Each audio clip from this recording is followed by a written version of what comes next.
The story of Marguerit Maida is one of the most fascinating stories to come out of both Subnautica and its sequel Subnautica Below Zero.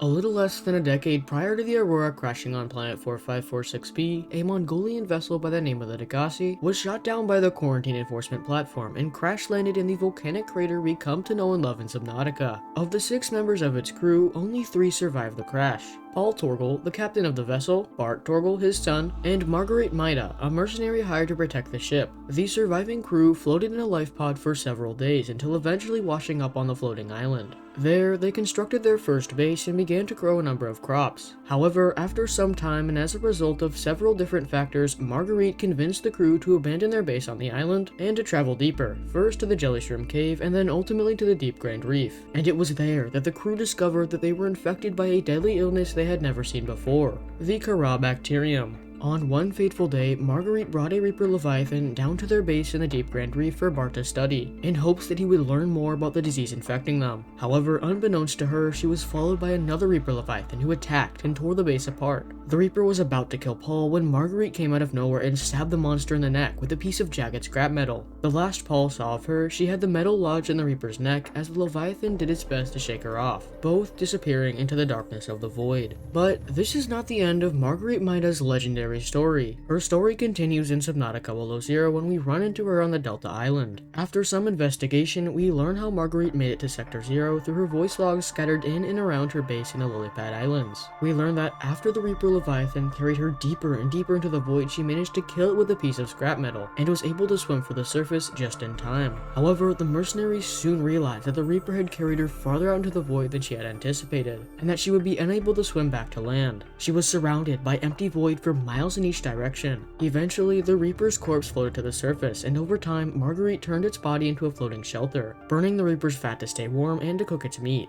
Marguerite Maida survived using the Reaper's corpse for roughly 3 weeks until the currents carried her to Sector Zero, where she was barely able to make it to land before the Reaper's corpse sank into the depths. And from there, Marguerite Maida's resourceful nature allowed her to survive and build a home in Sector Zero.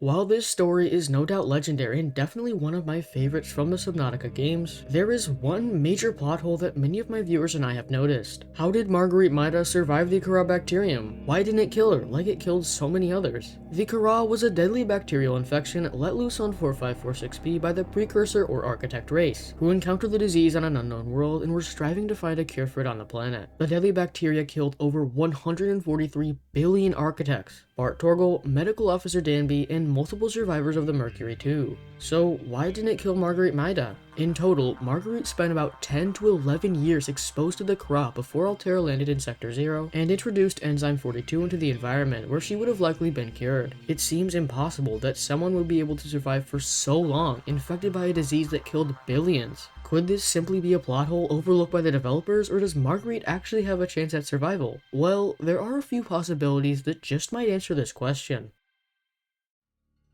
The first possibility that may explain how Marguerite Maida survived has to do with how the Kharaa Bacterium affects each person it infects differently. To illustrate what I mean by this, let's take a look at a survivor of the Aurora by the name of Medical Officer Danby. Medical Officer Danby escaped the Aurora in Life Pod 12, which crash-landed in the Bulb Zone biome. If you manage to find the wreckage of his life pod, you'll also find an extremely interesting PDA voice log that tells us the following. I'm bleeding. I've got glowing green pustules growing on my hands. I run a self-scan and it tells me I've got skin irritation.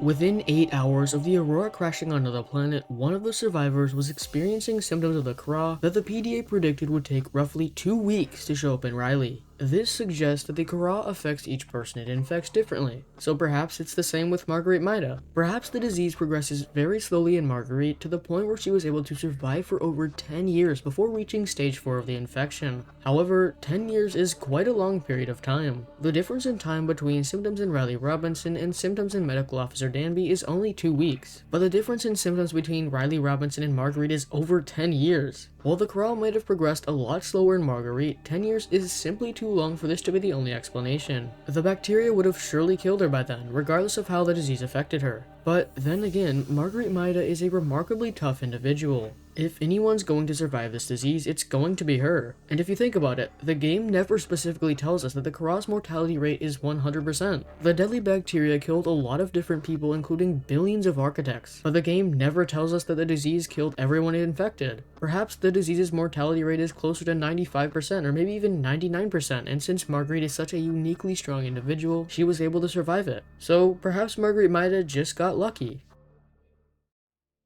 The second possibility that may explain how Marguerite Maida survived is highly related to the first. It is possible that the reason she was able to survive the Kharaa's lethal infection is simply because she is naturally immune to it. With every disease, if not with most diseases, there are some people who, for whatever reason, are completely immune. Scientists don't exactly understand how this happens, but the fact remains. Perhaps Marguerite Maida is simply immune to the Kharaa Bacterium. It doesn't seem very likely, and it would be very lucky, but it is definitely possible. However, there is one glaring issue with this theory. In the second Degassi voice log found in the ruins of their base in the Deep Grand Reef, when the surviving crew learns that they are infected with the Kharaa Bacterium, Marguerite Maida specifically says that she has been feeling symptoms of the disease just like the two other survivors. If she is immune to the disease, why did she show symptoms of the Kharaa? It is possible that she could still get sick, but with a greatly reduced risk of dying, but it still seems far too convenient.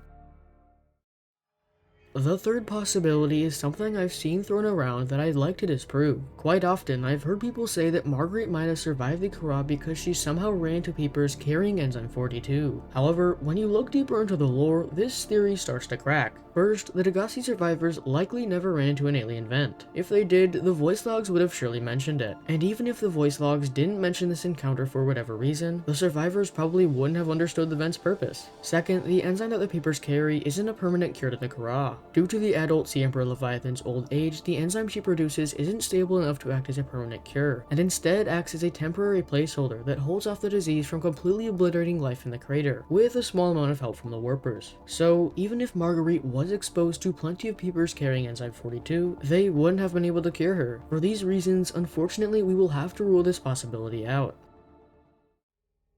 The fourth possibility is that Marguerite Maida could have simply worn a mask.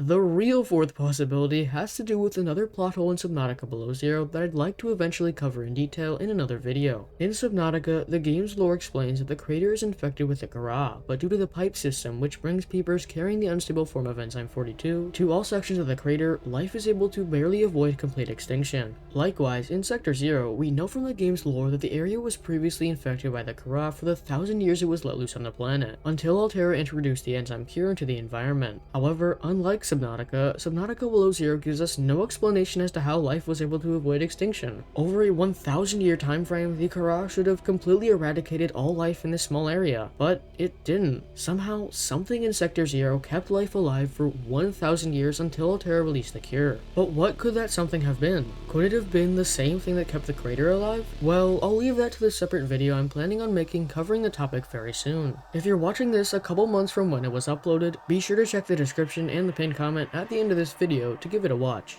But anyways, something in Sector 0 had to have kept the region alive, so it's possible that whatever that was could have also kept Marguerite Maida alive. However, there is a problem with this theory. In Subnautica, the vent system wasn't enough to keep Bart Torgal, Medical Officer Danby, or even Riley Robinson safe from the Kharaa. So if the vent system that kept the crater alive, or something similar, is also what kept Sector 0 alive, it wouldn't be enough to keep Marguerite Maida alive either. But what if whatever kept Sector 0 alive is completely different to the vent system? And what if this mechanism was enough to keep Marguerite Maida alive? However, this raises the question, if the mechanism that kept Sector 0 alive was more effective than the vent system, wouldn't the precursors have noticed it? If it could keep humans alive where the precursor's best solution to the infection failed, wouldn't they have tried to apply it to other regions of the planet? One could argue that Sector 0's anti-Kharaa mechanism was unique to the area, but if that's true, why didn't the precursors stay there and use it to cure themselves? We know from Subnautica Below Zero that they had plenty of facilities in the area. Combining all these factors together, this theory fails to explain how Marguerite Maida survived and creates more questions than it answers.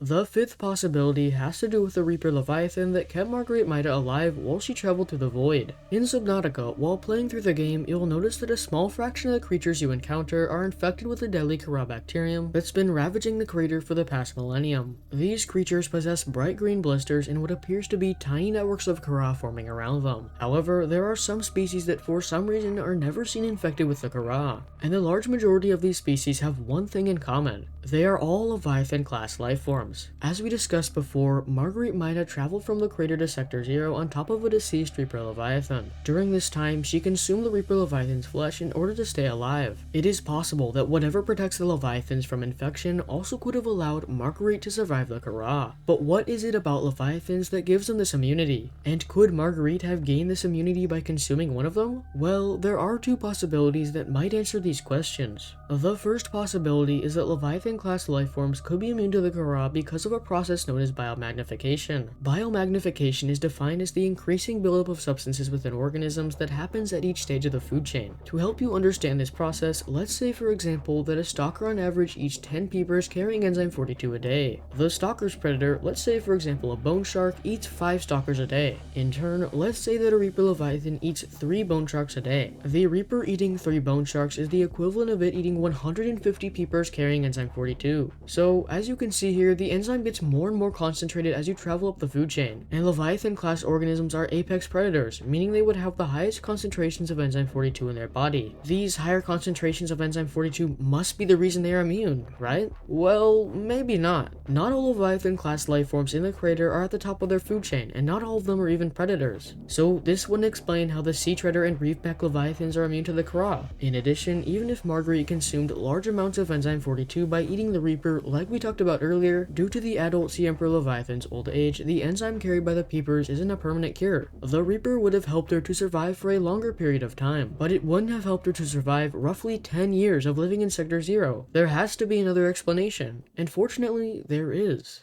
The second possibility is that each Leviathan-class lifeform could produce a similar digestive enzyme to the enzyme 42 produced by Sea Emperor Leviathans. The game already tells us that the Sea Emperor Leviathan and Sea Dragon Leviathan species are very closely related, but what if every Leviathan-class lifeform living in the crater shares a common ancestor, one that produces an enzyme very similar to the enzyme 42 produced by the Sea Emperor Leviathan? And what if that enzyme is so essential for survival that each of its ancestors carried on that enzyme-producing trait? What if every Leviathan in Subnautica produces an enzyme very similar to enzyme 42 that allows each species to be completely immune to the Kharaa? When Marguerite Maida consumed the Reaper Leviathan, she would have also consumed a large quantity of the digestive enzyme it produces. This could potentially allow her to be completely cured of the Kharaa, which would also explain how she was able to survive living in Sector 0 for over 10 years. But if this is the case, why didn't the precursors try and use the enzymes produced by other Leviathans to create a vaccine? Well, the architects simply might not have known that other Leviathans besides the Sea Emperor Leviathan produced an enzyme capable of curing the Kharaa. The researchers were definitely in a rush to find a cure, as billions of architects were dying from the fatal disease while they were seeking an antidote. They were clearly under a lot of pressure. Additionally, they were still in the process of finding a cure when the Kharaa was let loose on the planet. It is very possible that they just didn't have enough time to figure out that every Leviathan produced an enzyme capable of curing the Kharaa once they had focused their research on the Sea Emperor Leviathan. In addition, the Sea Emperor is the only Leviathan that ejects the digestive enzyme out of its system, so there may have been no way for the precursors to know about the digestive enzyme in other Leviathans, since they don't eject it. Perhaps this is the best explanation for how Marguerite Maida was able to survive the deadly Kharaa Bacterium. Or maybe there's more to it. The sixth possibility is that what may best explain how Marguerite Maida survived is a combination of the previous possibilities. It is very possible that these 5 possibilities combined could best explain how Marguerite Maida was able to survive the lethal Kharaa disease for such a long period of time. Perhaps the Kharaa progressed very slowly in her, and then she was cured by consuming a Reaper Leviathan. Or perhaps she's partially immune to the Kharaa, and the cured peepers or whatever kept Sector 0 alive allowed her to barely survive the disease until Altair released the cure. One possibility alone may not answer this question, but together, these possibilities may bring us closer to the answer. The 7th possibility is something that I pretty much have to bring up in every theory video simply due to the fact that game developers aren't perfect. It is very possible that Unknown Worlds could have simply overlooked this plot hole. As many of you may remember, following the deep dive update in late November of 2019, Unknown Worlds decided to completely rework their game's story due to the current story not living up to their expectations. However, despite this massive change, the story writers still had to work with the same story assets they had been using for the past couple of years. Basically, the Subnautica Subnautica team didn't want to scrap all of their hard work just because they weren't happy with the current story. Unfortunately, this decision resulted in the revamped story feeling very rushed and not as polished as the story in Subnautica. The writers had to work with a limited amount of time until full release, and then had to reuse almost everything from the old story in their completely new version. As you might imagine, this was a very daunting task that resulted in a story riddled with plot holes beyond the one we've discussed today. The developers did their best despite all the challenges they faced, and in the end still produced a game that was very enjoyable to play. But the impossible task of taking characters and settings from a completely different story and remixing them to fit their vision may have forced them to overlook issues such as how Marguerite Maida survived the Kharaa Bacterium. Or perhaps one or all of these possibilities is the answer they intended all along. We may never know for sure, but we can still theorize. Let me know in the comment section down below if you have any questions about Subnautica or Subnautica Below Zero that you'd like me to answer in another video. Are there any other plot holes you want me to cover? Did I miss anything in this video? Do you have any questions or concerns? Please let me know. And if you enjoyed this video, please consider subscribing. It's free and it helps me out a ton. Huge thanks to my patrons over at Patreon: Baby Yoda, Moonlord, Cybot, Sean, Skeptic, and then Nothing. If you want to be awesome, become a patron and support today. Also, be sure to check out my brand new merch over at SpeedyMousemerch.com. And I will see you guys in the next video.